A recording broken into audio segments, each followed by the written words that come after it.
Okay, confession. Do you worry about your energy?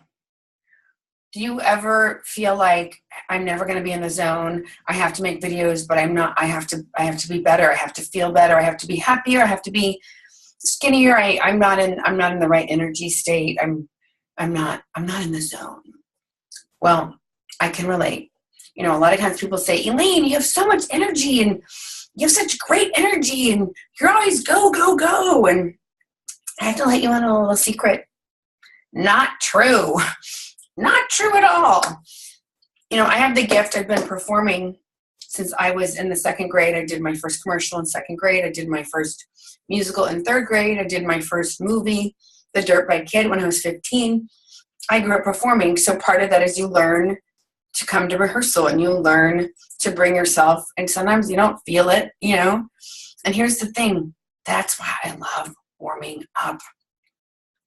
That's part of being an entrepreneur. Sometimes you got to show up when you don't feel good, and you're supposed to be inspiring and you're like, blah, So what do? How do you do it? Like, I have to say, some gigs I had been so excited to come and share my story and I couldn't wait and I was in the zone. And then there are other gigs where I'm like, oh God, I was funny yesterday. I'm not funny today. I can't tell you how many times, and that's the difference between a pro and an amateur. Can you bring it? Can you get yourself in that state on those days when you don't feel it? And that's why I love warming up. That's why I preach warming up. That's why we do group warm-ups almost every call. I am teaching you muscle memory and breath work. I was just reading about Laurence Olivier before I taught my story class tonight, and he used to say his lines over and over and over so they got in his muscle memory and they just flowed out. He would just say them over and over and over. Anthony Hopkins, I got to work with him once. Amazing. When he gets a script and he commits to a project, he reads the script 100 times. And he reads it and he reads it and he reads it. And that's how he gets the character. The character kind of comes to him, but it comes from this repetition and this reading and the muscle memory. So if you've had a background in performing, you may be like, yeah, I know all this. But you might not know this, or you might be new to this, or it might have been a long time since you did a play in high school or college or whatever. And so I'm going to share a couple of things. So I just preached about the importance of warming up. And here's the other reason. Think about it. Do the sports guys just saunter onto the field? Hey, we're here. Hey, everybody. No, they get there early. They do their drills. The football guys go in and out of those tire things. They push the pretend people. They do sit-ups and crunches and they jog around and their heavy stuff. The basketball guys go back and forth up in the thing. The soccer guys practice, passing the ball. The soccer girls too. They do all kinds of things that they've done 100 million times. Part of it is so they don't get injured. Part of it is so that they can warm up their muscles. But part of it is they're telling their body, okay, guess what? We're getting ready to be hyper-focused. We're getting ready to be, focusing our oxygen and everything on the goal. The goal, the ball, the goal, to score, to stop the opponent, whatever the thing is with that sport. And so I like to think of speaking as a sport, because to me, you're coming from your core message, your heart, your gut. There's nothing worse. I call it talking heads. Hello, I am so excited to be here today, where we'll be discussing the tax code of 1972. Shoot me now, right? To me, speaking, you want to be moving. It's physical. It's from your gut, from your core. And so here's just a couple of basic things. I do a lot of shoulder rolls. Most of us are hunched over a desk. So you want to always be coming from a place of expansion versus contraction.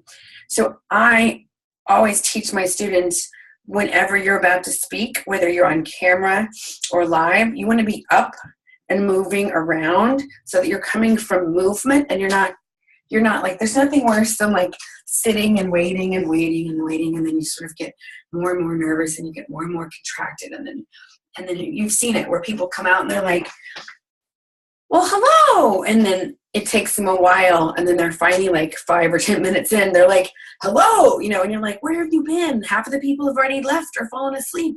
If you're doing video, you have 3 seconds. So you want to come from movement. So one of the simplest things is to do shoulder rolls.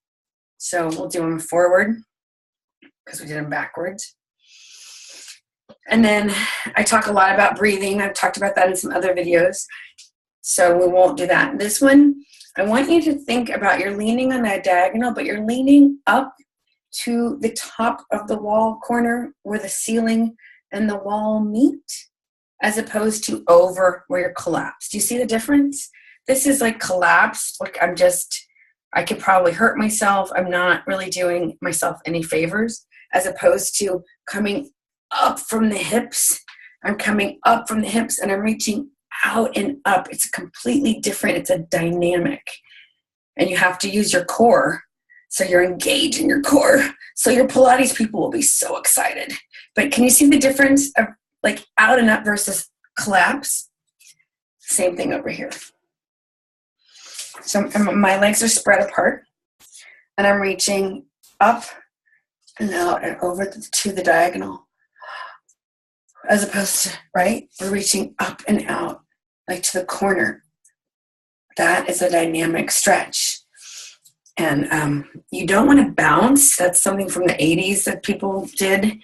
You want to keep like leaning and lengthening, and you can keep doing sort of little micro. See how I'm reaching and I'm slowly starting to bend over, as opposed to don't do that. That's not good. So those are 2 just very basic things to kind of get your oxygen flowing and get you into movement. And then this is another, like, one of my favorite yoga things is you clasp your hands behind. And, this feels so good if you work out and you're tight. This is another one. It's just great. You can try not to lock your elbows. You can even bend over, which is a great one. This is one of my favorites. You can do it with bent knees. You can do it on the floor. But this is a great way to open up your shoulders and your chest and counter. So much of us are like this. We're hunched. We're driving. And so you want to keep sort of like counteracting, because you want to be open. Right? You're a speaker, you're a coach, you're inspiring, you're giving information. So you want to be coming from this place of being open and powerfully authentic, as opposed to, well, hello. Can you see the difference? So those are 2 of the simplest little warm-ups. I have many, many more. So if you're not signed up for my stuff, make sure you go to captivatethecrowd.com so you can make sure you're in my email list, so you can get more tricks and tips about how to be a 3D amazing speaker on the stage or on screen or both. Thanks so much for watching, and I hope you found this valuable, and I hope to see you on the screen soon. Bye for now.